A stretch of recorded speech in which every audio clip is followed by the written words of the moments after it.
में मांगी थी रिश्वत। नमस्कार, मैं हूं आपके साथ मोनिका गुप्ता और आप देख रहे हैं हर खबर। हरियाणा बजट 2022। जी हां, हरियाणा सरकार ने अंतर्राष्ट्रीय महिला दिवस के मौके पर महिला दिवस की शुभकामनाएं देते हुए बजट पेश किया। इस दौरान बजट में महिलाओं और लड़कियों के लिए कई योजनाओं का ऐलान किया गया। आपको बता दें कि साल 2022 से 23 के बजट में 15.6% की बढ़ोतरी की गई है। वहीं 1,77,255 करोड़ का बजट पेश किया गया। बजट में सीएम मनोहर लाल ने शिक्षा, स्वास्थ्य, किसान समेत कई अहम मुद्दों पर प्रस्ताव रखा और योजनाओं की जानकारी भी दी। के साथ बुनियादी रसद का कुशल। माननीय अध्यक्ष महोदय, हमारी सरकार का ये तीसरा बजट प्रस्तुत करना मेरे लिए सौभाग्य और सम्मान की बात है। देश गत 2 वर्षों में चुनौतीपूर्ण दौर से गुजरा है। हमने मार्च 2021 से लगभग 4 माह तक कोविड-19 की दूसरी लहर का सामना किया। हमारे स्वास्थ्य बुनियादी ढांचे का इसकी सीमा तक विस्तार किया गया। इस महामारी में लोगों की जान चली गई और दूसरी लहर का गहरा आर्थिक प्रभाव भी अनुभव किया गया। परंतु एक कहावत है, कठिन परिस्थिति में व्यक्ति और भी मजबूत हो जाता है। हमने इस अप्रत्याशित चुनौती से निपटने के लिए अपने स्वास्थ्य बुनियादी ढांचे, ऑक्सीजन उपलब्धता और दवा की आपूर्ति को सुदृढ़ बनाया। सरकार और नागरिक हम दोनों ही एक दूसरे का संबल बने। माननीय प्रधानमंत्री श्री नरेंद्र मोदी जी के प्रेरणास्पद नेतृत्व में देश ने इस महामारी से लड़ने के लिए एक सक्रिय और जांची परखी अनुक्रिया को अपनाया है। मैं विश्व के सबसे बड़े टीकाकरण अभियान को सफलतापूर्वक चलाने के लिए अपने वैज्ञानिकों, डॉक्टरों और अग्रिम पंक्ति के कार्यकर्ताओं का आभार व्यक्त करता हूं। अपने पिछले बजट में सरकार ने एक स्पंदनशील, पुनरुत्थानशील हरियाणा के लिए 4 प्रमुख रणनीतियों पर आधारित एक विजन पेश किया था, जिसमें प्रमुख क्षेत्रों को प्राथमिकता देना, मध्यावधि व्यय ढांचा, रिसर्च फंड का सृजन, परिणामोन्मुखी विकास और कार्यान्वयन पर ध्यान केंद्रित करना शामिल है। मैं इस अवसर पर इस सम्मानित सदन को अवगत कराना चाहता हूं कि तदनुसार सरकार ने गत 1 वर्ष में अनेक नीतिगत उपाय किए हैं। हमने स्वास्थ्य, शिक्षा और कृषि क्षेत्रों को प्राथमिकता दी।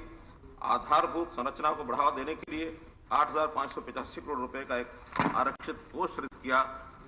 सभी विभागों के लिए आउटपुट आउटकम फ्रेमवर्क लागू किया। परिवार पहचान पत्र शुरू किया। औद्योगिकी का लाभ उठाया तथा कार्यान्वयन और सेवा प्रदायगी में सुधार करने हेतु कई उपाय किए। दिल्ली से पानीपत और करनाल तथा दिल्ली से हरियाणा सीमा शाहजहांपुर, नीमराना, बहरोड तक rapid rail transit system, high speed rail जैसी महत्वपूर्ण परियोजनाएं शुरू की। गन्नौर में भारत अंतर्राष्ट्रीय बागवानी मंडी पर पुनः कार्य शुरू किया गया। चिकित्सा बुनियादी ढांचे में व्यापार विस्तार हुआ। बड़े पैमाने पर प्रमुख सिंचाई और सूक्ष्म सिंचाई परियोजनाएं शुरू की। हमने 5,569 गांवों में 24 घंटे बिजली आपूर्ति सुनिश्चित की।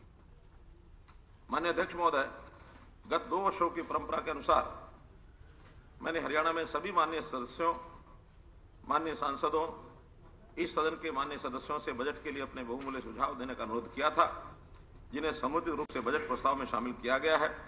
सामाजिक आर्थिक परिदृश्य के विभिन्न वर्गों जैसे कृषि, उद्योग, विनिर्माण सेवा और रियल एस्टेट, शिक्षा और स्वास्थ्य क्षेत्र के 470 हितधारकों के साथ भी परामर्श किया, ताकि अर्थव्यवस्था में उनके अनुभव और योगदान के आधार पर उनके सुझाव शामिल किए जा सके। वर्ष 22-23। माननीय अध्यक्ष महोदय, मैं 2022-23 के लिए 1,77,255.99 करोड़ रुपए के बजट का प्रस्ताव कर रहा हूं, जो संशोधित अनुमान 21-22 के 1,53,354.44 करोड़ रुपए से 15.6% की वृद्धि है। इस बजट परिव्यय में 61,057.36 करोड़ रुपए का पूंजीगत व्यय और 1,16,198.63 करोड़ रुपए का राजस्व व्यय शामिल है, जो क्रमशः 34.4% और 65.6% है, पिछले कुछ वर्षों से कुल व्यय में पूंजीगत व्यय का हिस्सा बढ़ा है, जबकि राजस्व व्यय के हिस्से में कमी आई है। बजट अनुमान 22-23 में कुल राजस्व प्राप्तियां 1 लाख। तो हरियाणा बजट 2022 से 23 पेश हो चुका है, जहां सरकार बता रही है कि कितनी अच्छाइयां और कितने बड़े बड़े ऐलान इस बजट में किए गए हैं, तो वहीं विपक्ष का कहना है कि सिर्फ और सिर्फ भाषणबाजी बजट के नाम पर की गई है। लेकिन इस बीच सवाल यह है कि जनता को आखिर इस बजट से क्या मिला है। इसी पर आज हम करेंगे चर्चा। हमारे साथ एक पैनल भी जुड़ा है, उससे आपका तारुफ करा देते हैं। सबसे पहले नेहा धवन हमारे साथ जुड़े हैं, बीजेपी प्रवक्ता है। संदीप गोयल हमारे साथ जुड़े हैं, इनेलो प्रवक्ता है। अमरदीप सिंह बरार हमारे साथ जुड़े हैं, कांग्रेस प्रवक्ता है। आप सभी का बहुत बहुत स्वागत है हर खबर पर। नेहा जी, क्योंकि सत्ता में आप हैं और सीएम मनोहर लाल ने यह बजट पेश किया है, बड़ा बजट है, 1,77,255 करोड़ का यह बजट सुनने में बहुत ही बड़ी रकम, बड़ा बजट ये सुनने में लगता है। क्या सिर्फ शब्दों की बाजीगरी है या फिर वाकई जनता तक कुछ पहुंचेगा? मोनिका जी, आज हमारे माननीय मुख्यमंत्री जी ने बजट पेश किया है 2022 और 23 सत्र के लिए, और ये बजट जनता का बजट है, जनता के लिए।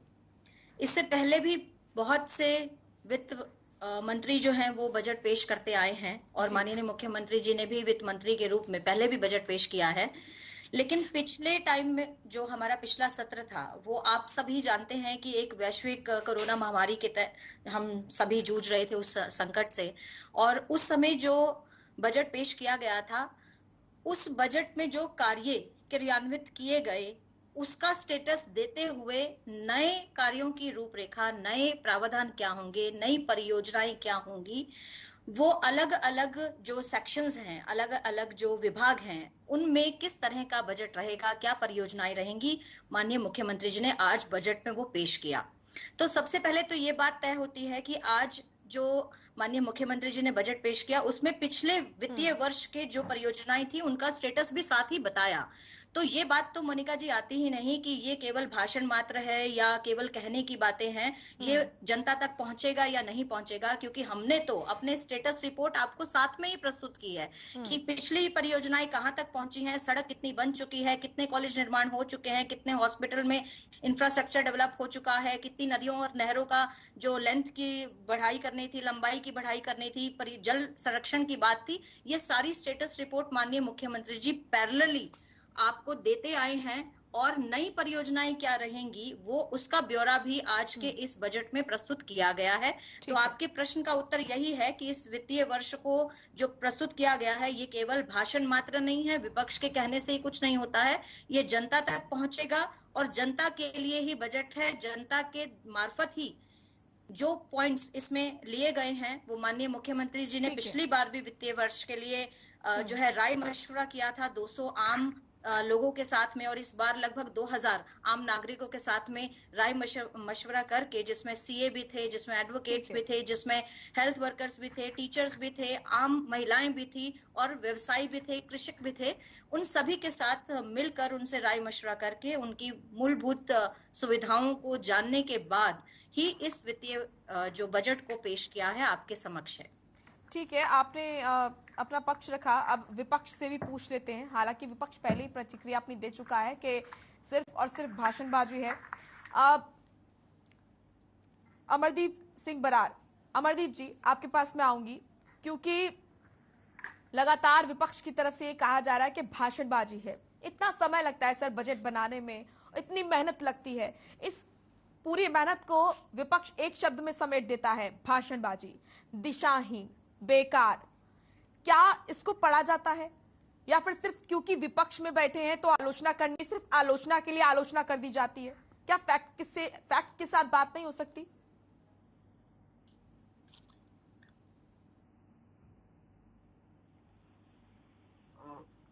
अमरदीप जी, आप तक आवाज पहुंच रही है?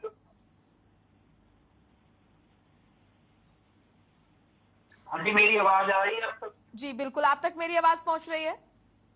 हाँ जी, हाँ जी, हाँ जी। आपने मेरा सवाल सुना सर? सुन लिया जी, मैं जवाब दे रहा हूँ जी। आपकी प्रतिक्रिया? ये इसलिए कहा जाता है क्योंकि बजट में किसान, युवा, कर्मचारी, व्यापारी समेत तमाम जो वर्ग है सभी को हताश किया गया और हमारा प्रदेश लगातार जो है उसका कर्जा बढ़ता जा रहा है। यही जो कर्जा है, यही सरकार की जो नाकामी है उनकी पोल खोलता है। इस कारण से कहा जाता है और प्रदेश की जनता के सामने भी है जी। और दूसरी बात, बजट में सबसे जो मेन जो केंद्र सरकार द्वारा भी कहा गया है, प्रदेश सरकार ने भी कहा था कि हम जो किसान हैं, हमारे जो किसान शहीद हुए थे उनको मुआवजा देने की बात है, उस पर कोई कुछ नहीं हुआ। और दूसरी बात, एमएसपी की किसानों की जो बात थी वो केंद्र सरकार लगातार कम करती जा रही है। और सबसे बड़ा मुद्दा बीबीएमबी का, जिस पर मुख्यमंत्री जी ने कहा कि हमने केंद्र सरकार को जो है पत्र लिख दिया है, लेकिन उसमें भी उन्होंने कोई प्रतिक्रिया नहीं दी। दूसरा बात, और बहुत सारी बातें हैं एमएसपी को लेकर किसानों की। नव निर्माण, पहले 3 बार जो सड़कें बन चुकी हैं उनको दोबारा बनाने के लिए कह रहे हैं। ये इसलिए कहा जा रहा है कि जो ये बजट है, ये बजट सरकार की जो नाकामी है, इस बजट से ही पता, क्योंकि हमारा जो प्रदेश का कर्जा है वो लगातार बढ़ता जा रहा है। ठीक है प्रदेश, लेकिन सरकार का तो ये कहना है कि अपने कर्ज को भी गिनता है विपक्ष। देखिए जी, कर्ज तो सभी का गिना। विपक्ष का दिया गया कर्ज भी विपक्ष गिनता, ये कहना है सत्ता पक्ष का। नहीं, कर्ज हम कौन सा कह रहे हैं कि हमारे टाइम नहीं था, लेकिन आप देखिए ना अब कितना तेजी से बढ़ा है ये 7 सालों में, कित परसेंटेज निकाल कर देखिए उसकी। तो ये सरकार, देखिए हमने कर्जा, हमारे टाइम कर्जा था तो हम इस समय सत्ता से बाहर हैं। हमें जनता ने इसीलिए बीजेपी सरकार को चुना था, जो इन्होंने झूठे वादे किए थे, जो प्रोपोगंडा एक सेट किया था, उसके तहत ही हरियाणा प्रदेश की जनता को इन्होंने चलिए, कम से कम आप ये तो मानते हैं कि कमी थी, इसलिए जनता ने आपको नकारा और फिर बीजेपी को चुना। ठीक है नेहा जी, आपने सुने तमाम सवाल। अमरदीप जी का कहना है कि ये तमाम चीजें जहां पर उम्मीद थी जनता को सीधा कि उस पर प्रभाव पड़ेगा, इन तमाम चीजों पर बातचीत नहीं हुई है। आऊंगी आपके पास भी। संदीप जी, पहले जवाब लेने की नेहा जी से। मोनिका जी, इनका जवाब मुझे देने दीजिए। जी बोलिए नेहा जी।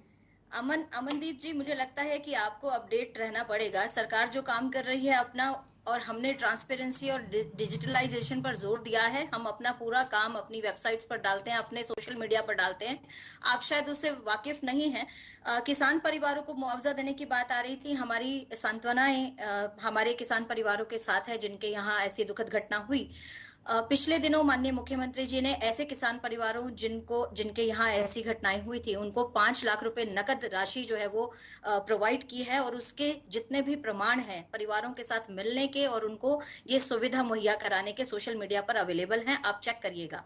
दूसरी बात, अमरदीप जी ये बात कर रहे हैं कि इसमें मुझे लगता है कि आपको अभी ध्यान से एक बार बजट को पढ़ना चाहिए, और उसके बाद आप देखिए कि चाहे वो महिलाओं के विषय की बात है, चाहे वो इंफ्रास्ट्रक्चर डेवलपमेंट की बात है, व्यवसायों, उद्योगों को, उद्योग को लेकर कोई नई नीति को लेकर आना है या उद्योगों को बढ़ावा देना है, हरियाणा में ही नहीं, हरियाणा से बाहर अन्य राज्यों में और भारत से बाहर निवेश करना है उसमें। दूसरा, पर्यावरण को लेकर और शिक्षा को लेकर, हेल्थ इंफ्रास्ट्रक्चर को लेकर जो आज बजट पेश हुआ है वो सभी के समावेश विकास के लिए और हरियाणा में सुशासन और सुरक्षा व्यवस्था को मुहैया कराने के लिए ही बजट पेश हुआ है। ठीक है, मैं जवाब लूंगी अमरदीप जी आपसे। एक सेकंड, बस एक सेकंड, आपसे जवाब लूंगी, लेकिन संदीप जी भी इंतजार कर रहे हैं काफी देर से। संदीप जी, आपकी प्रतिक्रिया, बजट कैसा लगा सर? देखिए मोनिका जी, बजट केवल एक आंकड़ों की जादूगरी है। हरियाणवियों का एक प्रकार से हिप्नोटाइज करने की एक कोशिश माननीय मुख्यमंत्री जी के द्वारा जरूर की गई, परंतु प्रदेश की जनता बहुत ही जागरूक है। अगर वो आंकड़ों को खंगालेगी तो एक चीज बड़ी स्पष्ट निकलती है मोनिका जी। इस बजट को और पिछले बजट को गहन अध्ययन करने के बाद मोनिका जी एक चीज बड़ी साफ होती है। 2021-22 में बजट एस्टीमेट लेके आए थे, उस समय 20-21 में उस समय 1,27,000 करोड़ का आंकड़ा दिया था। फिर 21-22 में 1,53,384 करोड़ का आंकड़ा दिया। तो यह पिछले वर्ष तो इन्होंने 26,345 करोड़ रुपए ज्यादा बजट एस्टीमेट दिया, पहली बात। दूसरा, अगर पिछले साल के मुकाबले अब करें तो यह अंतर अब 1,77,256 करोड़ का है। यह आता है मात्र 23,871 करोड़। इसका मतलब 2,474 करोड़ रुपए पिछली बार से कम दिए। ये आंकड़ों की जादूगरी है, प्रतिशत को बढ़ाने की बात है। अब बात आती है दूसरी की, घाटा कितना है। घाटा आप देखिए, जब चौधरी ओम प्रकाश चौटाला जी मुख्यमंत्री थे तो प्रदेश के खजाने में लगभग 3,500 करोड़ रुपए छोड़ के गए थे, जो भूपेंद्र हुड्डा की सरकार ने 2014 में जाते जाते प्रदेश के लोगों के ऊपर 70,000 करोड़ का घाटा खड़ा कर दिया, कर्ज में खड़ा कर दिया प्रदेश। और आज 7 साल के अंदर मनोहर लाल खट्टर जी की सरकार की इतनी, मैं ये कहूंगा कुप्रबंधन, अपने वित्तीय संस्थाओं का कुप्रबंधन है कि आज प्रदेश लगभग 2,43,000 करोड़ घाटे में आ चुका है। आज प्रत्येक हरियाणवी जो आज पैदा होगा हरियाणा के अंदर, उसके सिर के ऊपर 1 लाख रुपए का कर्जा पैदा होते ही हो जाएगा। तो ये सारी की सारी मैनेजमेंट में भी सरकार फैल रही है। तीसरी बात मोनिका जी, जो क्षेत्र है जिसके अंदर बजट अलोकेट किया जाता है, इकोनॉमिक सेक्टर आता है, जहां पिछली बार इस इकोनॉमिक सेक्टर के तहत पिछले बजट में 25.14% खर्च का प्रावधान था। और उस हेड के अंदर आता है कृषि, सिंचाई, परिवहन, सड़क, ग्रामीण विकास और अन्य पंचायत विभाग, अन्य तमाम विभाग शामिल है। जो इन्होंने अब इस इकोनॉमिक हेड के अंदर मोनिका जी मात्र ये बजट घटाकर मात्र 22.12% कर दिया। ये कौन से विकास की बात कर रहे हैं, और कौन सी ये कोरोना काल के अंदर प्रदेश के लोगों को महामारी से जूझने के बाद राहत देने की बात कर रहे हैं। किस चीज का ढिंढोरा है, सदन के अंदर पीट रहे हैं, जहां टोटल बजट का 3% ये कम कर दिया। टोटल बजट का 3% भी आप निकाले तो लगभग 5,000 करोड़ के करीब बैठता है। किस प्रकार की राहत सदन के अंदर माननीय मुख्यमंत्री जी ने हरियाणा के लोगों को देने का एक झूठा आश्वासन दिया है। मैं इस चीज के ऊपर मेरी कठोर आपत्ति है। तीसरी बात, आज सबसे पहले तो आपके चैनल के माध्यम से महिलाओं को, महिला दिवस के ऊपर माताओं बहनों को सबको मेरी शुभकामनाएं। परंतु माननीय मुख्यमंत्री जी ने सदन के अंदर कोई ऐसी ठोस योजना महिलाओं के लिए नहीं रखी जो महिला सुरक्षा को लेकर कोई ऐसी जो उन्होंने घोषणा की हो। उनका जो महिला सुरक्षा का जो सेक्टर है, जो सोशल सिक्योरिटी है, उसके अंदर बजट का प्रावधान को एक अप्रत्याशित तौर से बढ़ाने की कोई घोषणा की हो। ये मात्र एक प्रकार से अपने मियां मिट्ठू बनने वाली बात है। जी हम बधाई देते हैं, लेकिन आप कोई कार्रवाई तो करिए, आप उनको एक आधार तो दीजिए कि वो अपने आप को सुरक्षित महसूस करें। प्रदेश नंबर 1 बनता जा रहा था पिछले कई साल से, देख रहे हम। और बेरोजगारी के अंदर तो आंकड़े आज प्रदेश के अंदर पूरे हिंदुस्तान में मिसाल देने लगे कि हरियाणा जैसा प्रगतिशील प्रदेश, जहां बेरोजगारी में पिछले काफी लंबे समय से नंबर 1 चल रहा है, वहां सदन में आज मुख्यमंत्री जी क्या बयान देते हैं। मुख्यमंत्री जी आज एग्जैक्ट डाटा नहीं दे पाए कि प्रदेश के अंदर बेरोजगार कितने हैं। सीएमआई के डाटा को चैलेंज करते हैं। उनके मंत्री जो इसके एम्प्लॉयमेंट विभाग के हैं, वो कुछ और डाटा देते हैं। एक जो हमारे एक युवा होते हैं जिनके ये कहते हैं जी 8 लाख बेरोजगार है, कोई कहता है 4 लाख बेरोजगार है। इनके पास एक व्हाइट पेपर डॉक्यूमेंट नहीं है मोनिका जी कि प्रदेश में युवाओं की क्या स्थिति है, बेरोजगारी की क्या स्थिति है। अब बजट के अंदर मैं बात करना चाहूंगा, आप बजट के अंदर देखिए, प्रदेश हमारा कृषि प्रधान देश है। कृषि प्रधान प्रदेश के अंदर मात्र 16 से 17% के करीब बजट अलोकेट करते हैं।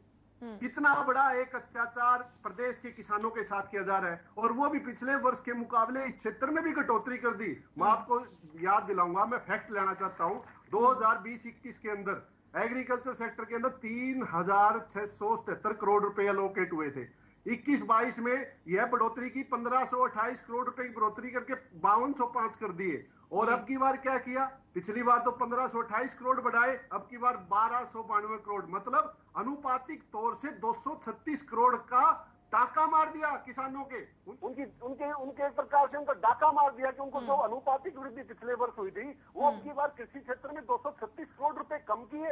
आप किस प्रकार का एक ढोंग रच रहे हैं कि हमने कृषि क्षेत्र में बहुत अप्रत्याशित खर्च का आपने बजट का अलोकेट किया है। शिक्षा खेल के अंदर देखिए मोनिका जी, 13,824 रुपए था। उसी अनुपात में आप चलिए, ये अनुपातिक वृद्धि आज के बजट में शिक्षा और खेल के अंदर भी बहुत बड़ी भारी गिरावट के साथ आई है। और जहां स्वास्थ्य और मेडिकल शिक्षा की बात आती है, अगर हम 2020 और 21 से लेकर आज तक के अनुपातिक वृद्धि की बात करें तो हमें 400 करोड़ रुपए का घाटा इस बजट के अंदर स्वास्थ्य और मेडिकल शिक्षा लेने वालों के लिए हुआ है। और एक और वजह की बात मैं आपको बताता हूँ, कि शिक्षा के अंदर किस प्रकार से घाटा किया है। मुझे तो ये लगता है कि शायद भारतीय जनता पार्टी की एक सोच है, प्रदेश के लोग सरकारी स्कूलों में ना पढ़े, सरकारी शिक्षाएं ना ले, किस प्रकार से सरकारी स्कूलों को बंद कर दिया जाए तो सरकारी स्कूलों में मिलने वाली शिक्षा है उसके ऊपर जो हमारा बजट अलोकेट होता था उसके अंदर भी इन्होंने कटौती करने का काम किया है। मोनिका जी, अगर बजट की टोटल कर्ज अदायगी की बात करें, कर्ज अदायगी देखिए 55,063 करोड़ रुपए तो कर्ज लेंगे हम, देंगे कितना 56,346 करोड़ रुपए। आप आप कर्ज कम ले रहे हो, पेमेंट ज्यादा कर रहे हो, आप उतना रखिए, किसी सेक्टर में दीजिए, आप स्वास्थ्य सुविधाओं के लिए रखिए, आप स्कूली शिक्षा के लिए रख लिए। आपने तो पहले ही 200% की प्रत्याशित बढ़ोतरी कर दी। 7 साल के अंदर 70,000 करोड़ से 2,43,000 करोड़ आप बजट लिया, घाटा लिया है। 200% की है प्रत्याशित बढ़ोतरी। मैं तो वित्तीय कुप्रबंधन मानता हूँ। पता नहीं मुख्यमंत्री जी किस अंदाज से करेंगे। मुझे बड़ी खुशी होती है कि मैं तीसरा बजट पेश कर रहा हूँ। आपका कितना बड़ा कुप्रबंधन है, वित्तीय कुप्रबंधन है कि आज प्रदेश के लोगों के ऊपर 1 लाख रुपए का कर्जा, प्रत्येक हरियाणवी जो पैदा होगा उसके सिर पर 1 लाख का कर्जा होगा। मोनिका जी, ठीक है, नेहा जी से इसका मैं जवाब लूंगी, लेकिन अमरदीप जी आप कुछ कहना चाह रहे थे, उसके बाद मैं नेहा जी के पास जाऊंगी। मोनिका जी, मैं यही कहना चाह रहा था कि जो नेहा जी कह रहे हैं कि मुझे सिर्फ, मैं कुछ ज्यादा बड़ा नहीं, छोटी छोटी जो चीजें शिक्षा की बात कर रहे हैं कि हमने बजट में ये कर दिया, मैं इनको बताना चाहता हूँ कि 40,000 ऐसे बच्चे हैं हमारे प्रदेश में जो 134 फार्म के तहत बिना एडमिशन के अपने घर बैठे हैं। उनके लिए क्या किया है। और जो कोरोना काल में जिन लोगों की मृत्यु हो गई थी, उनको जो पैसे देने, जो उनको मुआवजा देना था, पैसे देने थे, जो मुख्यमंत्री जी भी कह रहे थे कि इतना अच्छा कार्य किया, उनके लिए इन्होंने क्या किया है। और बीपीएल कार्ड 4,000 5,000 लोगों ने आवेदन भरे हुए हैं, उसके लिए क्या किया है। और सबसे बड़ा मुद्दा कि जो आज यूक्रेन में हमारे जो विद्यार्थी फंसे हुए थे, जो आ रहे हैं हमारे देश में, वो क्यों जा रहे हैं। इनको बताना चाहता हूं कि हमारे टाइम में जो SC ST बच्चे थे उनकी 50,000 रुपए पर की फीस थी, लेकिन उन्होंने उसको बढ़ाकर 3 लाख रुपए कर दिया।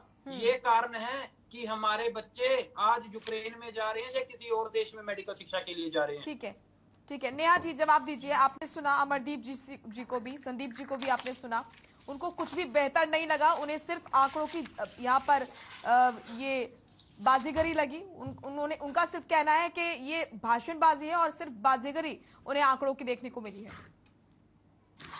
देखिए मोनिका जी, मैं तो इतना कहूंगी कि कांग्रेस के प्रवक्ता, हालांकि मुद्दे भी गिनाए हैं दोनों ने। देखिए, जिन मुद्दों की वो बात कर रहे हैं उन मुद्दों पर ऑलरेडी काम चल रहा है और इस वित्तीय वर्ष में भी उन मुद्दों को लिया गया है। ऐसा कोई भी विषय नहीं है जिसको इस वित्तीय वर्ष में छोड़ा गया हो, ऐसा कोई भी सेक्शन नहीं है। पहली बात तो कांग्रेस के प्रवक्ता को अपने हुड्डा जी की सरकार का कर्ज जो है, जो 4 गुना उन्होंने बढ़ा दिया था, वो कर्ज उन्हें दिखता नहीं है। दूसरी बात, उन्होंने बात की कि महिला दिवस पर, अंतर्राष्ट्रीय महिला दिवस पर मुख्यमंत्री जी ने बजट पेश किया और महिलाओं के लिए कोई सौगात नहीं दी। महिलाओं के लिए जितने कॉलेजेस हमारी सरकार ने हरियाणा में खोले हैं, महिला सुरक्षा के लिए रैपिड एक्शन शक्ति फोर्स की शुरुआत की गई, चाहे वो हमारा शक्ति ऐप जो है वो निकाला गया और सुरक्षा के इंतजाम किए गए, महिला थाने खोलकर। शायद ये कार्य, आपको विकास के कार्य महिलाओं के लिए दिखते ही नहीं है। दूसरी बात, इस वित्तीय वर्ष में भी 3 नए महिला कॉलेज खोलने का जो भी प्रस्ताव पेश किया गया है, ये आपने देखा ही नहीं। वर्किंग वुमेन हॉस्टल खोलने का जो प्रस्ताव रखा गया है इस वित्तीय वर्ष में, वो भी इस बजट में आपको नहीं दिखा। चलिए, नहीं दिखता है। इसके अलावा हरियाणा की ऐसी महिलाएं जो उद्यमी क्षेत्र में, औद्योगिक क्षेत्र में, व्यापारिक क्षेत्र में, महिलाओं की सुरक्षा और सेक्स रेशो के लिए क्या कुछ कार्य किए गए हैं, ये सवाल है विपक्ष का। विपक्ष का ये कहना है कि कार्य आपने बहुत किए हैं, कार्य आपने बहुत किए हैं, ठीक है, मान लेते हैं, लेकिन उसका असर भी तो दिखना चाहिए। उनका कहना है कि महिलाओं के खिलाफ अपराध की लगातार बढ़ता जा रहा है। आपको नहीं दिखता मोनिका जी की माननीय नरेंद्र मोदी जी की सरकार में आने के बाद से ही हरियाणा में सेक्स रेशियो इंक्रीज हुआ है। इससे पहले महिलाओं की स्थिति यहाँ पर कितनी थी? गर्भ में ही बच्चियों को मार दिया जाता था। कांग्रेस सरकार कहाँ थी? चौटाला साहब की सरकार कहाँ थी? कहाँ थी सरकार? उस वक्त महिलाओं की सुरक्षा के लिए बात ही क्यों नहीं की गई? उस वक्त क्या कदम उठाए गए थे? अगर कदम उठाए महिला सुरक्षा के लिए तो केवल भारतीय जनता पार्टी की सरकार ने ही उठाए। और आज जो महिलाओं का सेक्स रेशो है, पुरुष और महिला रेशो है, वो आपको मालूम है 1300 मामले दर्ज हो चुके हैं महिलाओं ने जो दर्ज करवाए हैं उन पर। हमारे यहाँ पर अभी आपकी सरकार में 50% आरक्षण महिलाओं को देना, क्या ये सम्मान की बात नहीं है? आपने आपकी सरकारों में कितनी महिलाओं के लिए ये काम किए गए? ये काम अब हो रहे हैं तो आप उस पर क्वेश्चन मार्क लगा रहे हैं, या तो आप अपनी आंखें मूंद कर बैठे हैं जब आपको विकास के कार्य नहीं दिखते। जितने इंफ्रास्ट्रक्चर डेवलपमेंट की बात हरियाणा सरकार ने करके दिखाई है, उतनी तो कांग्रेस और चौटाला साहब ने सोची भी नहीं होगी। पिछले कई वर्षों से देख लीजिए, हरियाणा में पिछले 7.5 सालों से सरकार निरंतर काम कर रही है और आप कह रहे हैं विकास के नाम पर कुछ नहीं हुआ। क्या आपको विकास के नाम पर यहाँ के हाईवेज नहीं दिखते? क्या आपको विकास के नाम पर नगर और ग्रामीण में जो जितने भी विकास के कार्य हुए हैं वो आपको नहीं दिखता? इंफ्रास्ट्रक्चर कितना डेवलप हुआ है ये आपको नहीं दिख रहा है। लेकिन कांग्रेस के टाइम के कर्ज भी आपको नहीं दिखते हैं। आप दोनों तरफ की बात कर रहे हैं, ना तो आपकी सरकारों के कर्ज आपको दिखते हैं, ना आपकी नेताओं की जो मंशा थी वो आपको दिखती है। हरियाणा प्रदेश के विकास को लेकर आप जानिए, चौटाला साहब के समय में यहाँ पर फॉरेन से कोई भी इन्वेस्टर नहीं आता था, हरियाणा में निवेश करने से डरते थे। जी आ रही हूँ संदीप जी, बस आ रही हूँ आपके पास। नेहा जी, आज किसानों को लेकर जितने काम हमारी सरकार ने किए हैं, ऑनलाइन कितने किसान रजिस्टर हैं जिनके पास में सहायता सहयोग राशि उनके हर महीने उनके अकाउंट में जाती है। ठीक है नेहा जी, क्या ये विकास के कार्य आपको नहीं? ठीक है संदीप जी बोलिए। मोनिका जी, नेहा जी ने 2 सवाल बड़े किए कि चौटाला साहब की सरकार ने, चौटाला पार्टी ने महिलाओं के लिए कुछ नहीं किया। मैं तो शायद नेहा जी को यह ध्यान दिलाना चाहूंगा, जिस नेत्री दिवंगत सुषमा स्वराज जी के नाम से आज माननीय मुख्यमंत्री जी ने एक सम्मान के तौर पर एक पुरस्कार देने का नाम ऐलान किया, वो तो चौधरी देवीलाल जी ने सबसे कम उम्र की मंत्री बनाने का काम हमारी पार्टी ने किया था। हमारी पार्टी ने महिला सशक्तिकरण का काम, आप लोग तो शायद उस समय राजनीति के पैरों के चल भी नहीं पा रहे थे, हमने उस समय महिलाओं की सशक्तिकरण कर दिया। और जहां बात आती है महिला सुरक्षा देने की बात, तो चौटाला साहब की सरकार की तुलना कीजिए, राज खट्टर साहब की सरकार की तुलना कीजिए। मुझे लगता है कि आज महिला सुरक्षा ही प्रदेश के अंदर सबसे बड़ा मुद्दा है। प्रदेश के लोग बाहर जाते हैं, हरियाणा से बाहर, तो बाहर प्रदेशों के लोग ये कहते हैं कि आपके प्रदेश के अंदर सबसे ज्यादा बलात्कार महिलाओं के साथ होते हैं, आपके प्रदेश के अंदर सबसे ज्यादा गैंगरेप महिलाओं के साथ होते हैं, आपके प्रदेश के अंदर सबसे ज्यादा असुरक्षित महिलाएं हैं, आपके प्रदेश के अंदर महिलाएं अपना कोई काम इंडिपेंडेंट तौर पर नहीं कर पाती। तो ये सुनने के मिले प्रदेश की बदनामी पूरे देश के अंदर होती है। ये मैं नहीं कह रहा, ये आंकड़े कह रहे हैं, नेशनल क्राइम ब्यूरो का डाटा कह रहा है, हमारी पार्टी का बड़ा कोई डाटा नहीं है। और जो बात इन्होंने कही कि चौटाला साहब की सरकार में कोई भी उद्योग नहीं आया, तो मैं नेहा जी को याद दिलाना चाहूंगा कि हरियाणा के अंदर एक गुरुग्राम क्षेत्र है जिसमें पूरे हिंदुस्तान की निगाह बनती है। उस गुरुग्राम को चौधरी ओम प्रकाश चौटाला की दूरदर्शिता से एक औद्योगिक नगरी के तौर पर स्टेब्लिश हुई थी। जितनी तरक्की चौधरी ओम प्रकाश चौटाला जी के समय काल में गुड़गांव ने अपनी ऊंचाइयां छुई, उतना कभी भी नहीं हो पाया। आज तो आपकी सरकार में वहां से उद्योगपति उद्योग छोड़कर भाग रहे हैं, कोई गुजरात जा रहा है, कोई साइकिल फैक्ट्री बंद कर रहा है सोनीपत से। हर उद्योगपति आपकी सरकार की नीतियों से बहुत ही प्रताड़ित है और वो प्रदेश के अंदर नई इंडस्ट्री लगाने भी नहीं जा रहा। तो औद्योगिक क्षेत्र की भी आप बात करें तो आपने बजट के अंदर देखिए, आपने बजट के अंदर इंडस्ट्रियल सेक्टर में कितना आपने रेशियो दिया। आज उद्योगपति से जाके पूछिए कि आपके लिए बजट में क्या मिला, वो मायूस बैठा है। आज इंडस्ट्रियल सेक्टर के अंदर प्रदेश के बजट के अंदर कोई अभूतपूर्व वृद्धि नहीं करी। उन्होंने जितनी सरकार की मदद करी आपने तो उनका समर्थन भी नहीं किया। उन्होंने हर चीज पे सरकार के आगे पलक पावड़े बिछा के रखे, लेकिन आपने अपनी आंखें मूंद के रख ली। तो आज उद्योगपति आपकी सरकार के अंदर सबसे ज्यादा असुरक्षित है और प्रदेश से पलायन कर रहे हैं। क्योंकि समय का अभाव है, एक छोटे से ब्रेक के लिए मुझे रुकना पड़ेगा नेहा जी, उसके बाद आपसे मैं आंसर लूंगी। एक छोटे से ब्रेक के लिए रुक रहे हैं, फौरन लौटेंगे।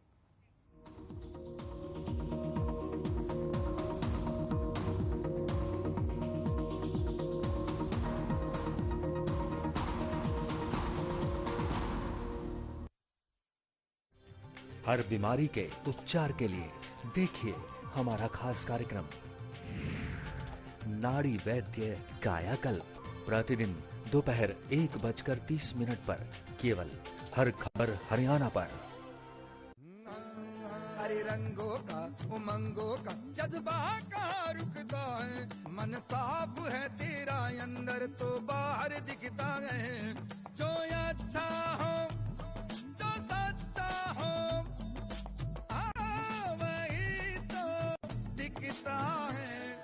हम निरमा एडवांस हैं, मन की तरह कपड़े भी साफ रखते हैं। निरमा एडवांस।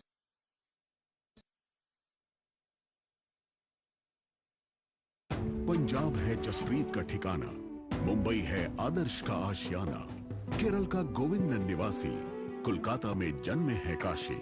हर हिंदुस्तानी की शान ARB बियरिंग्स जोड़े सारा हिंदुस्तान। अरे रंगों का उमंगों का, अरे रंगों का उमंगों का जज्बा कहाँ रुकता है, मन साफ है तेरा अंदर तो बाहर दिखता है। हर रिश्ते का एहसास रखते हैं, हर घर में अपनी पहचान खास रखते हैं। हम निरमा एडवांस हैं, मन की तरह कपड़े भी साफ रखते हैं। निरमा एडवांस।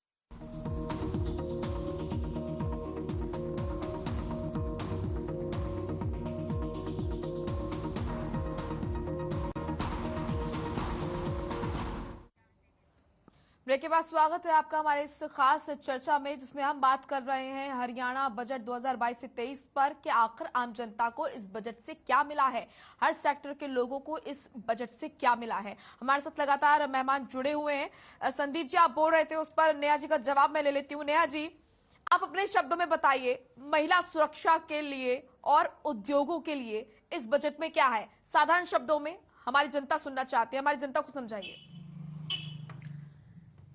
मोनिका जी, जिन विषयों पर ध्यान देना चाहिए जी, उन विषयों पर विपक्ष ध्यान नहीं दे रहा, लेकिन बात को किस तरह से तोड़ मरोड़ कर जो मुख्य धारा है, जिसको आम जनता की बहुत जरूरत है, जो कि है शिक्षा, जो कि है हेल्थ, जो कि है किसानों से जुड़ी। नेहा जी, क्या महिला सुरक्षा के मुद्दे पर बात नहीं होनी चाहिए? महिला सुरक्षा के मुद्दे पर विपक्ष आवाज नहीं उठा सकता। मैं ऑलरेडी मोनिका जी आपको जवाब दे चुकी हूँ। प्रावधान महिला सुरक्षा को लेकर हमारी सरकार ने किए हैं, उससे पहले तो वो थे ही नहीं। दूसरी बात, आज महिला अपने घर से बाहर निकलकर अपने साथ होने वाली ज्यादती को पब्लिक के सामने रख सकती है, पुलिस विभाग के पास जा सकती है और वो अपने खिलाफ होने वाले टॉर्चर को स्पष्ट तौर पर बिना डरे रजिस्टर करा सकती है। आज हमारी सरकार ने उनको ऐसा प्लेटफॉर्म दिया है कि आप कंप्लेंट दर्ज कराएं। पिछली सरकारों में तो FIR दर्ज नहीं होती थी, महिलाएं घर से बाहर इतना डरती थी, घर से बाहर MSME सेक्टर रीढ़ की हड्डी होता है किसी भी प्रदेश के लिए या देश के लिए। ठीक है, उद्योगों के लिए, MSME सेक्टर के लिए क्या कर रहे हैं? विपक्ष का आरोप है कि कई बड़ी कंपनियां जो कि मूव कर रही हैं हरियाणा से, उनको कैसे रोकेगा? विषय में MSME के तहत आप भी जानते हैं कि अभी पद्मा योजना के तहत ऑलरेडी काम चल भी रहा है और इस वित्तीय वर्ष में भी पद्मा योजना के तहत MSME को लेकर और बढ़ावा देने का बजट पेश किया गया है। दूसरी बात, जितने भी महिला उद्यमी हैं उनको 3 लाख जो है वो नए कारोबार को शुरुआत करने के लिए हरियाणा मातृशक्ति उद्यमी योजना के तहत उनको जोड़ा जाएगा। और जितनी भी महिलाएं अपने घर में बैठकर हस्तकरघा उद्योग का काम करना चाहती हैं, शिल्पकारी हैं, शिल्पी हैं, कोई भी काम वो शुरुआत करना चाहती हैं, तो उनको हरियाणा मातृशक्ति उद्यमी योजना के तहत 5 लाख से कम और 3 लाख का मिनिमम जो है वो वित्तीय सुविधा उनको मुहैया कराई जाएगी। ऐसे कितने ही हमारे जो सबसे बड़ी बात, कर इसमें कहीं नहीं जोड़ा गया। इस वित्तीय बजट में कर से छूट दी गई है, तो किसी भी प्रकार का आम जनता पर, किसी भी व्यवसायी पर जो बोझ है वो नहीं डाला गया है। GST को लेकर जितनी भी त्रुटियां थी उनको भी दूर करने का प्रावधान इस बजट में पेश किया गया है। माननीय मुख्यमंत्री जी ने अपने बजट की शुरुआत करते हुए औद्योगिक विकास की बात जब उन्होंने रखनी शुरू की, तो सबसे पहली लाइन उन्होंने यही कही कि इस अभी तक जो है हरियाणा 21,800 करोड़ रुपए का नया निवेश हरियाणा में कर चुका है। 21,800 करोड़ रुपए का नया निवेश औद्योगिक विकास के अंदर हो चुका है। चाहे वो बुनियादी ढांचे की बात हो, डिजिटल करने की बात हो, ये सभी कार्य भारतीय जनता पार्टी की सरकार में ही संभव हो पाए हैं। उद्योगों में पर्यावरण की सुरक्षा को लेकर भी क्या प्रावधान हो सकते हैं, किस तरह से औद्योगिक नीति के साथ में अच्छे विकास के प्रावधान रखते हुए पर्यावरण की भी सुरक्षा की जा सके, इसका भी विशेष ध्यान हमारी ही सरकार में हुआ है। इसके अलावा माल ढुलाई पर सब्सिडी हो, ये भी इस बार के 2022 और 23 के वित्तीय वर्ष में शामिल किया गया है। इसके अलावा हिसार और भिवानी को लेकर जो अभी नई परियोजना आ रही है, जिसके तहत यहाँ पर एयरपोर्ट का जो काम शुरू हुआ है, इनमें भी और हमारे जो उद्योग हैं जो है उनको फायदा मिलेगा और उनको लेकर यहाँ पर नए व्यवसाय के जो अवसर हैं वो भी मिलेंगे, नए युवाओं को भी रोजगार मिलेगा। ऐसे कितने कार्य हैं जो कितने ही क्लस्टर योजनाओं को बढ़ावा देने के लिए, एमएसएमई को बढ़ावा देने के लिए इस बजट में प्रावधान प्रस्तुत किए गए हैं। ठीक है, अमरदीप जी कुछ कहना चाह रहे हैं। अमरदीप जी। मोनिका जी, 598 करोड़ रुपए का बजट एमएसएमई को लेकर और औद्योगिक विकास के लिए पेश किया गया है और पिछले वित्तीय वर्ष को देखते हुए इस बार के बजट में 31.1% की वृद्धि है। ठीक है नेहा जी। मोनिका जी बोलिए। मोनिका जी देखिए, मैं 2021-22 का बजट देख रहा था। आप शिक्षा की बात आपके पास भी आ रही हो, बस एक सेकंड। आप हरियाणा में हेल्थ की बात क्यों नहीं करते? 22 के बजट में जो हेल्थ को लेकर हरियाणा में कार्य हुए, आप उसके विकास की बात क्यों नहीं करते? आज हेल्थ सेक्टर में जो वृद्धि हुई है, जितने हॉस्पिटल खोले गए हैं, जितने नए कॉलेज खोले गए हैं, आपको ये भी मालूम होगा कि हॉस्पिटल्स और स्कूल में टीचर्स नहीं है, हॉस्पिटल्स में डॉक्टर्स नहीं है। ठीक है, अस्पताल में डॉक्टर नहीं है, स्कूल में मास्टर नहीं है। अमरदीप जी को सुन लेते हैं, एक सेकंड। अमरदीप जी आ रही हूँ, आपके पास आ रही हूँ सर। अमरदीप जी बोलिए। मोनिका जी, नेहा बहन ने बड़े तरीके से ये जो इनसे संदीप जी ने सवाल पूछा था और आपके माध्यम से आपने इनसे पूछा, तो ये इससे बड़े अच्छे तरीके से भागती दिखाई देती हैं, क्योंकि इन्होंने उस पर कोई जवाब नहीं दिया। और मैं अभी बताना चाहूंगा बहन जी को कि हमारे हरियाणा में 1300 से जो ज्यादा मामले हैं वो महिलाओं के अत्याचार और पीड़ित पर भी हैं जो दर्ज होते हैं। और दूसरी बात, जो आप इंडस्ट्री की बात कर रहे थे, हरियाणा में मारुति लाने वाले कांग्रेस हैं। गुड़गांव में क्या क्या जो आज तक कॉलेज यूनिवर्सिटी में पढ़े हो वो कांग्रेस की ही देन है, देश को भी प्रदेश को भी। तो मैं अभी हॉस्पिटल की बात बहन जी कर रहे थे, तो ये इन्होंने देखा नहीं किस तरह से कितनी ऑक्सीजन की किल्लत हुई कोरोना में, कितने मरीजों ने अपना दम तोड़ा, कितनों को बेड नहीं मिले। मैं इनको पूरा आंकड़ा भेज देता हूँ कि कितने हॉस्पिटल कम है, कितने बेड कम है। 50 हजार बेड जो है हमारे प्रदेश में कम है। अगर हमारे प्रदेश में जरूरत पड़ जाए, जो कह रहे थे ये तीसरी लहर या कुछ भी जो अभी नहीं है किसी प्रकार का प्रभाव, अगर आ जाए तो हमारे प्रदेश में इतनी कमी है। और डॉक्टरों की कमी कितनी है वो भी आपके सामने है। और जो आप कह जरूर रहे हैं कि हमने ये किया, हमने वो किया, लेकिन आप बता नहीं रहे कि हमने कहां पर किया और कैसे किया। आज हरियाणा बेरोजगारी में नंबर 1 प्रदेश है, नंबर 1 प्रदेश है हरियाणा बेरोजगारी में। तो उसका ठिकरा आपके से नहीं फूटेगा, क्योंकि वो आपकी सरकार है। 7 साल हो गए आप सत्ता में हो। हमारे हरियाणा प्रदेश के युवाओं को जो नौकरी देने का कार्य है वो आपका है। और इसमें मैं एक और बात ऐड करना चाहूंगा कि पिछले बजट में 25 करोड़ रुपए सिक्योरिटी के लिए जो है बजट में रखे गए थे, लेकिन उसके बावजूद भी हमारे प्रदेश में पेपर भी लीक हुए और बच्चों का जो बच्चे हैं वो अपना पेपर भी नहीं दे पाए। तो वही सेम चीजें ये दोबारा दोहराते रहते हैं। इसीलिए कह रहे हैं कि जो ये बजट है, ये बजट ही जो है हरियाणा प्रदेश सरकार की जो नाकामी है उसको साबित करता है। किस प्रकार से 200% कर्ज बढ़ा है हरियाणा प्रदेश पर। और मैंने पिछले जब मुझे बोलने का मौका मिला था तो मैंने इनसे 2-3 सवाल पूछे थे। मैं कृपया करके चाहूंगा कि उनका जवाब मुझे मिले, क्योंकि वो बड़े गंभीर मुद्दे हैं। शिक्षा में 40,000 बच्चे हैं हमारे प्रदेश के। फार्म 100 आप नोट कर लीजिए, चाहे 40,000 बच्चे ऐसे हैं हमारे प्रदेश में जिन्होंने पेपर क्लियर कर रखा है। 134 जो फार्म होता है उसके तहत उनके पेरेंट्स हैं, जो बच्चों के माता पिता, वो इंतजार कर रहे हैं कि हमारे बच्चों को कब एडमिशन मिलेगा और कब वो पढ़ने के लिए जाएंगे। और दूसरी बात जो मैंने अभी यूक्रेन के लिए बताई थी कि 50,000 की फीस को 3 लाख रुपए तक कर देने का कारण है कि आज हमारे हरियाणा प्रदेश के या हमारे देश के जो बच्चे हैं वो बाहर पढ़ने के लिए जा रहे हैं और वहां पर यहाँ पर इतनी फीस ज्यादा होना यही कारण है। यूक्रेन को पढ़ने के लिए बच्चे काफी समय से जा रहे हैं सर। जो भी इनसे पूछा जा रहा है इसका जवाब दे दीजिए। जब बीजेपी की सरकार नहीं थी प्रदेश में उससे पहले से भी जा रहे हैं यूक्रेन में पढ़ने बच्चे। खैर आपने उस समय 50,000 रुपए फीस थी मोनिका जी। जाए जिसके पास पैसा है वो कहीं भी जा सकता है, लेकिन मैं फीस की बात कर रहा हूँ। उस समय 50,000 रुपए फीस थी एक बच्चे की SC और SC एक्ट के तहत जो उन पर लागू होती थी। नेहा जी से जवाब लूंगी, लेकिन उससे पहले संदीप जी कुछ कहना चाह रहे थे। संदीप जी बोलिए। जी मोनिका जी, देखिए इंडस्ट्री सेक्टर के ऊपर नेहा जी नहीं बता पाए कि उन्होंने स्कीमों के लिए कितना बजट अलोकेट किया, किस प्रकार की उन्होंने कटौती की, क्यों की, क्या कारण रहे। इंडस्ट्री सेक्टर आज प्रदेश का बड़े बुरे दौर से गुजर रहा है। 2021-22 के अंदर मोनिका जी जितनी स्कीमें इंडस्ट्री सेक्टर के अंदर आई थी उसमें लगभग जो टोटल बजट का 10.44% था, और वो अब की बार इन्होंने 9% रख दिया। आप सीधा 1.5% आपने जो स्कीमें इंडस्ट्रियल सेक्टर के अंदर जो गोल आपने अचीव करने उसके अंदर ही आपने एक प्रकार से कटौती कर दी। आप कहने को तो मात्र 1.5% है, लेकिन जब 1,77,000 करोड़ का आप 1.5% निकालोगे तो कितना आंकड़ा बैठ जाएगा।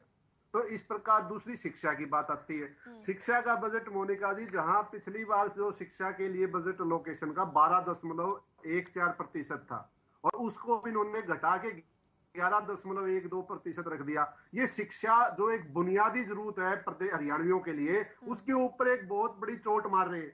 सरकारी शिक्षा से वंचित रहे, सरकारी स्कूल बंद हो जाए, स्कूल बंद होंगे तो अध्यापकों की नौकरी, अध्यापक भर्ती ना करनी पड़े, अध्यापक भर्ती बंद हो जाए तो जो सरकारी स्कूल जिस बिल्डिंग पे है उसको पंचायत से लेकर अपने पास रख ले, फिर अपनी एक प्राइवेट एनजीओ लाएंगे, उस एनजीओ को जमीन 90 साल 99 साल के पट्टे पे सुपुर्द कर देंगे।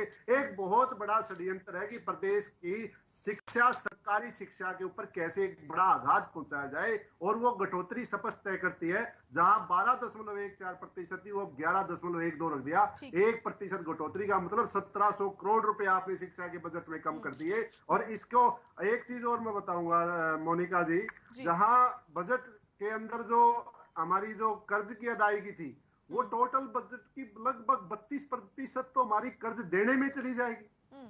1/3 हमारा तो बजट की अदायगी करने में लगभग चला जाएगा। तो डेवलपमेंट की ओर की मैं तो कहता हूं कि आज प्रदेश कर्ज के अंदर बुरी तरह से फंसा हुआ है, और सरकार ने किस प्रकार की कोई भी राहत किसी भी प्रदेश के हरियाणवी नागरिकों के लिए किसी भी सदन के अंदर आज नहीं दी, और जो प्रदेश के लोगों को आज अपने आप को ठगा हुआ महसूस कर रहे हैं।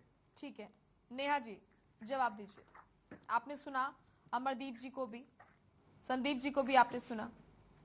जी मोनिका जी, और मुझे खुशी हुई कि संदीप गोयल जी ने शिक्षा के बजट को लेकर बातचीत जो है वो शुरू की है, और मैं बिल्कुल इनको आंकड़ों के साथ में शिक्षा को लेकर इस बजट में क्या प्रस्तुत किया गया है वो जरूर बताना चाहूंगी।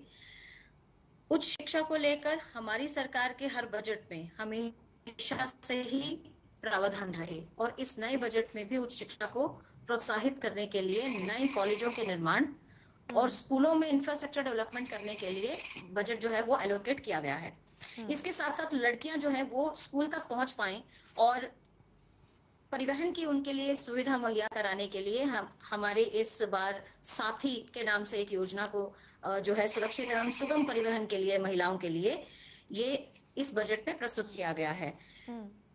10 पूरे हरियाणा में 10 जो है वो स्मार्ट क्लासरूम बने, ताकि सरकारी स्कूल के बच्चे, जो अभी संदीप जी बात कर रहे थे कि सरकारी स्कूल बंद हो जाएं, वहां के बच्चों को शिक्षा नहीं मिले, उच्च स्तरीय शिक्षा नहीं मिले, हमारी सरकार ही उच्च स्तरीय शिक्षा को देने के लिए ही ऐसे 10 स्मार्ट क्लासरूम जो है वो बनाने का प्रस्ताव इस बार बजट में लेकर आई है। स्कूल में बच्चों की जो है हर वर्ष में 2 बार मेडिकल चेकअप हो, ताकि बच्चे हेल्दी रहें, उनके स्वास्थ्य को लेकर जांच है वो हो पाए। ये सरकारी स्कूलों के लिए प्रावधान किया गया है। 5वीं कक्षा से कंप्यूटर शिक्षा हर सरस्वती मॉडल स्कूल में है, वो 5वीं से लेकर आगे जितने ऑनवर्ड 12th तक जो बच्चे पढ़ते हैं उनके लिए कंप्यूटर शिक्षा कंपल्सरी कर दी है। ये प्रावधान भी इसी शिक्षा बजट में ही पेश किया गया, इसी बजट में ही पेश किया गया है। अटल योजना के तहत जो है यहाँ पर पूरे हरियाणा में 5 STEM लैब जो है वो बनाने का प्रावधान सरकारी स्कूलों में ही इन लैब्स को बनाया जाएगा, जिनमें इन सुविधाओं का बच्चे करेंगे क्या जब स्कूलों में टीचर्स ही नहीं होंगे? नेहा जी, सरकारी देखिए, अगर STEM लैब का मतलब क्या है, इसमें ग्राफिक डिजाइनिंग बच्चों को नई स्किल उनको सिखाए जाएंगे, तो उसके लिए तो ग्राफिक टीचर अपॉइंट किए जाएंगे। जब लैब का निर्माण होगा तो उसमें टीचर का भी प्रावधान होगा।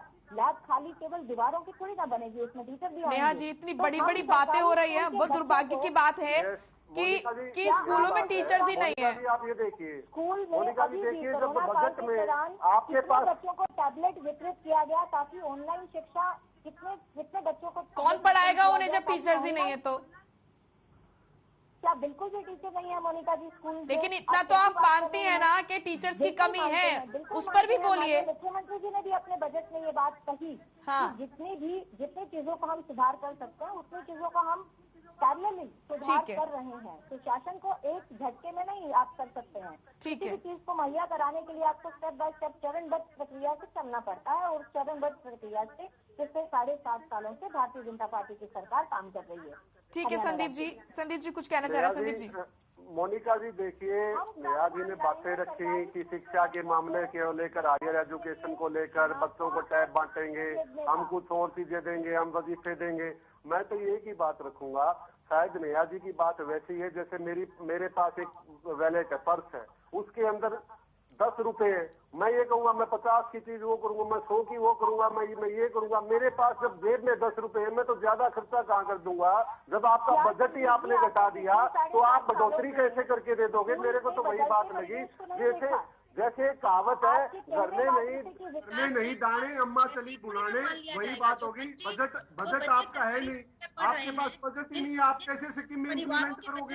एक कॉमन सेंस की बात है, कॉमन सेंस की बात है। जब बजट अलोकेट नहीं है तो आप स्कीम कैसे डेवलप और क्रिएट और डिस्ट्रीब्यूट करोगे उसका बेनिफिट पब्लिक के अंदर, जब बजट ही नहीं है? अम्मा चली घर में नहीं दाने अम्मा चली बुनाने। मेरे पास बजट 100 रुपए है नहीं जेब में, मैं 500 का टैब बांटूंगा, मैं हायर एजुकेशन दूंगा।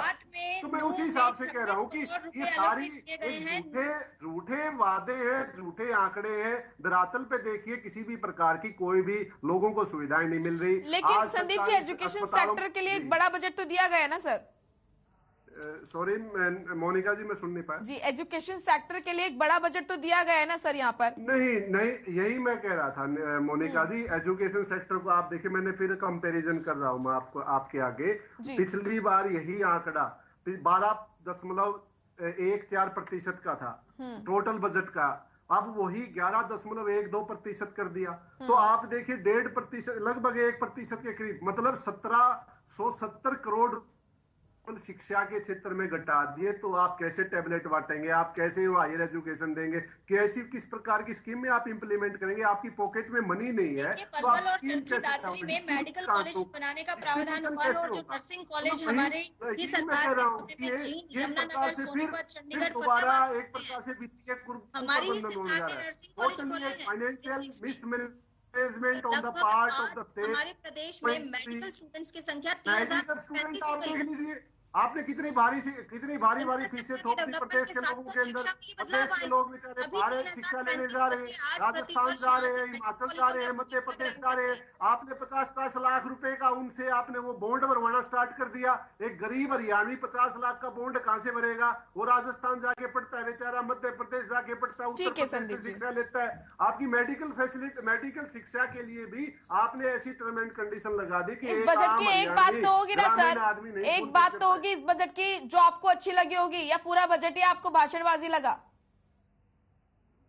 देखिए नेहा जी, मेरे को एक चीज बड़ी अच्छी लगी, आंकड़ों की जो जादूगरी करने की कला है उसमें शायद खट्टर साहब नंबर 1 साबित हुए हैं। ठीक है नेहा जी, दीजिए जवाब। मुझे तो संदीप जी की कलाकारी लग रही है कि किस तरह से किसी भी अच्छी चीज को खामियां ना होते हुए भी उस पर कैसे काला रंग पोतना है, ये संदीप जी बहुत अच्छे तरीके से जानते हैं। देखिए, हर सिक्के के 2 पहलू हैं। आप पॉजिटिव पक्ष देखना चाहेंगे तो आपको पॉजिटिव पक्ष दिखेगा। इस बजट में वाकई ही सभी वर्गों को समावेश करते हुए, महिलाओं को लेकर, बच्चों को लेकर, युवाओं को किस तरह से खेलों के प्रति आकर्षण उनका पैदा करना है, उनको स्वस्थ रखना है, उनको नशे की जो बुरी लत है उससे दूर रखना है, ये सभी चीजों को लेकर ये प्रावधान किए गए हैं। हरियाणा में किस तरह से पर्यावरण को की दृष्टि से हरियाणा को सुरक्षित रखना है, इस पर भी ये बजट पेश किया गया है। और संदीप जी और अमरदीप जी अगर चाहें तो इस बजट को एक बार थॉरली फिर से पढ़ लें, आपको इसमें से अच्छे गुण जरूर नजर आएंगे।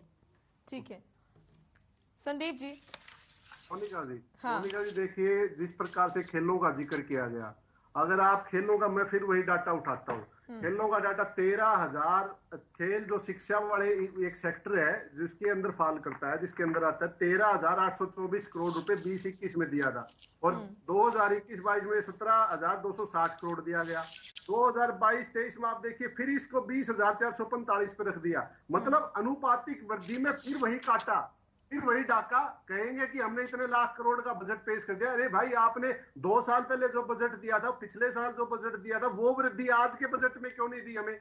उस वृद्धि को आपने क्यों कम नहीं कर दी? उस वृद्धि के अनुपातिक वृद्धि के अंदर क्यों घाटा लगाया? संदीप जी, आप कह रहे हैं कि इस बार जो बजट पेश हुआ है, जो उम्मीद थी वृद्धि की, वो नहीं हुई है। जी मोनिका। ठीक है, नेहा जी। जी, उम्मीदों के हिसाब से बजट में वृद्धि नहीं हुई है किसी भी सेक्टर की। अगर बात करें, संदीप जी का कहना है कि किसी भी सेक्टर में वृद्धि नहीं हुई है बजट को लेकर। कोई एक सेक्टर गिना दीजिए, मुझे नहीं मालूम, उनको बता दीजिए कि किस सेक्टर में वृद्धि हुई है बजट में।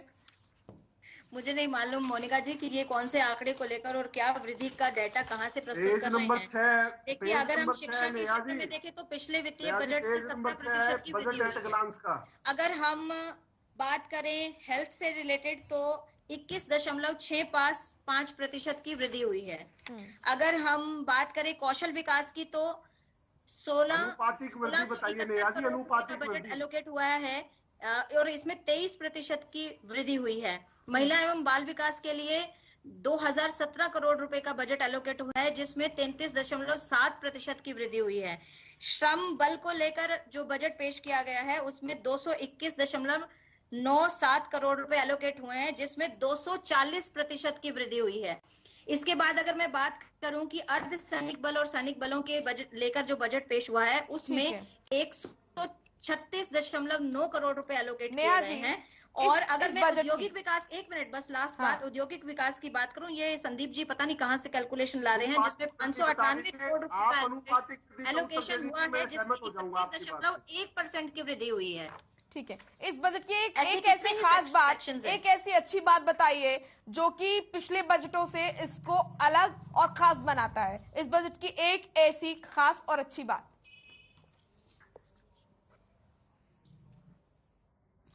पौधा पहाड़ निकली चुईया। नेहा जी, ये इस बजट की खास बात। मोनिका जी, आपने मुझसे पूछा प्रश्न। हाँ जी, जी बिल्कुल। देखिए, इस बजट पे एक खास बात पे समेटना बड़ा मुश्किल सी बात है, क्योंकि इसमें महिलाओं को लेकर उनको सम्मान देने की बात जो की है वो हमारे लिए एक नया विषय है जो पिछले बजट में नहीं था।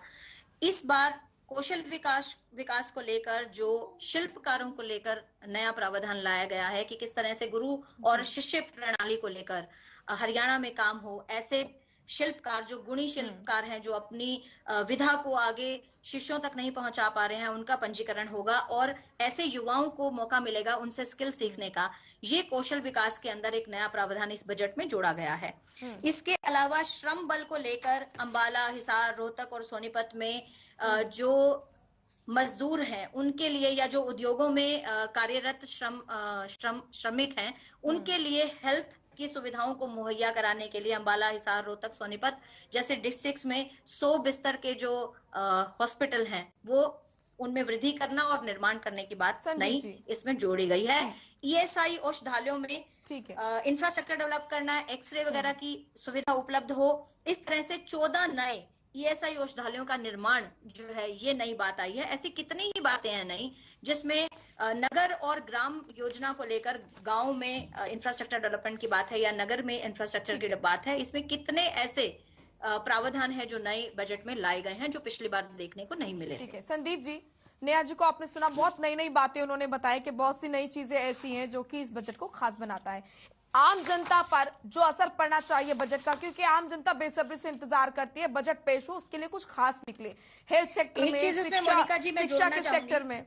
ठीक है, मैं फाइनल कमेंट लूंगी क्योंकि वक्त का बहुत अभाव है। आपके पास आऊंगी नेहा जी। एक मिनट में अपनी बात पूरी करूंगी। कृषि को लेकर हमने अभी तक बात नहीं की थी, मैं इसमें ये जोड़ना चाहूंगी कि सिंचाई के लिए हमारे इस बजट में जो नई बात आई है उसमें है कि नहरों पर जो नई पुलिया का निर्माण करना है उसकी दूरी जो थी, जो लघु सिंचाई के लिए, वो पहले 1 किलोमीटर की थी जिसको घटाकर अब 500 मीटर की जाएगी और ऐसे 1000 पुल नए निर्माण किए जाएंगे। ठीक है, संदीप जी जवाब दीजिए। बहुत सारी नई चीजें बता दी, लेकिन आम जनता पर जिस तरीके से जो असर पड़ना चाहिए बजट का, क्या वो पड़ेगा और कैसे पड़ेगा? आपको क्यों कमी नजर आती है सर? और अगर कमी नजर आती है तो कहां पर काम होना चाहिए था?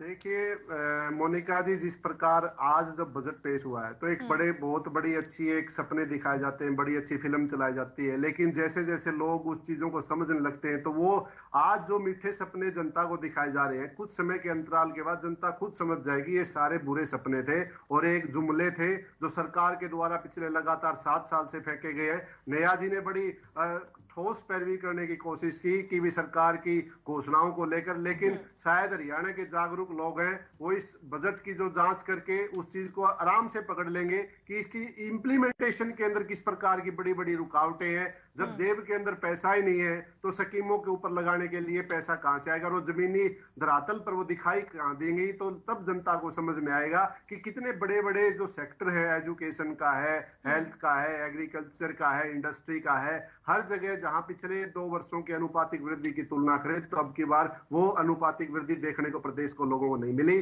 कोरोना की महामारी में जहां प्रदेश को जनता को उभारने के लिए को राहत देनी चाहिए थी, और राहत वाला बजट प्रदेश के लोगों को नहीं मिला, शायद इस वजह से लोग मायूस रहेंगे। ठीक है संदीप जी, आपको रोकना चाहूंगी क्योंकि वक्त का अभाव है। बहुत बहुत शुक्रिया आपका संदीप जी, नेहा जी आपका भी, अमरदीप जी आपका भी बहुत बहुत शुक्रिया हमारे साथ जुड़ने के लिए।